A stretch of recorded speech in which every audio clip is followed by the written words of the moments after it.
1. I found him in the garage on a Sunday afternoon. It was the day after we moved into Folklore Road. The winter was ending. Mum had said we'd be moving just in time for the spring. Nobody else was there, just me. The others were inside the house with Dr. Death, worrying about the baby. He was lying there in the darkness behind the tea chests, in the dust and dirt. It was as if he'd been there forever. He was filthy and pale and dried out, and I thought he was dead. I couldn't have been more wrong.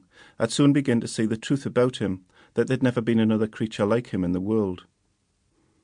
We called it the garage because that's what the estate agent, Mr. Stone, called it. It was more like a demolition site or a rubbish dump, or like one of those ancient warehouses they keep pulling down at the quay. Stone led us down the garden, tugged the door open, and shone his little torch into the gloom.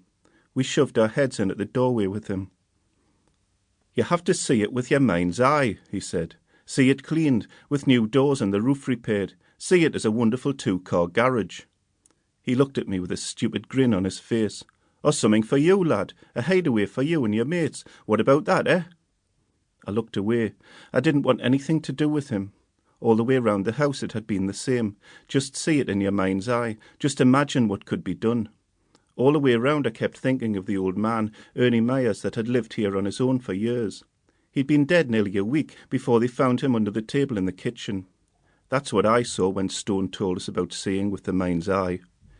He even said it when we got to the dining room, and there was an old cracked toilet sitting there in the corner behind a plywood screen.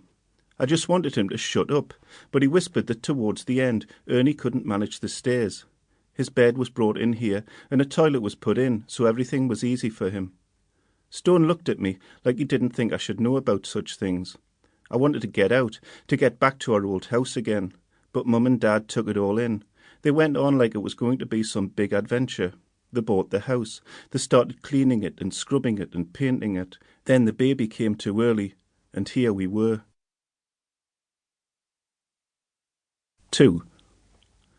I nearly got into the garage that Sunday morning. I took my own torch and shone it in.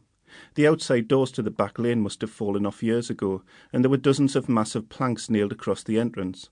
The timbers holding the roof were rotten, and the roof was sagging in.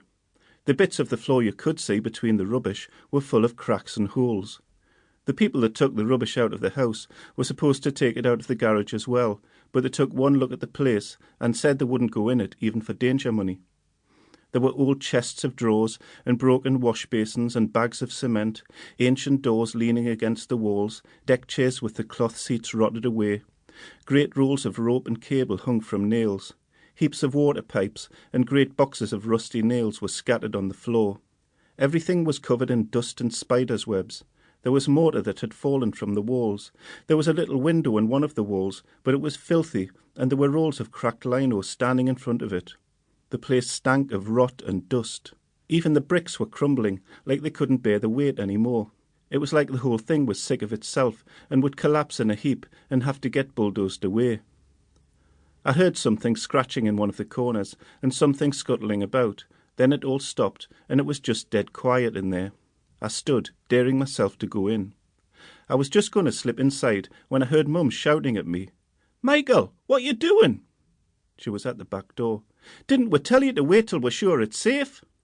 I stepped back and looked at her. "Well, didn't we?" she shouted. "Yes," I said. "So keep out, all right?" I shoved the door, and it lurched half shut on its single hinge. "All right?" she yelled. "All right," I said. "Yes, all right. All right. Do you not think we've got more to worry about than stupid you getting crushed in a stupid garage?" "Yes." "You just keep out then, right?" "Right, right, right, right."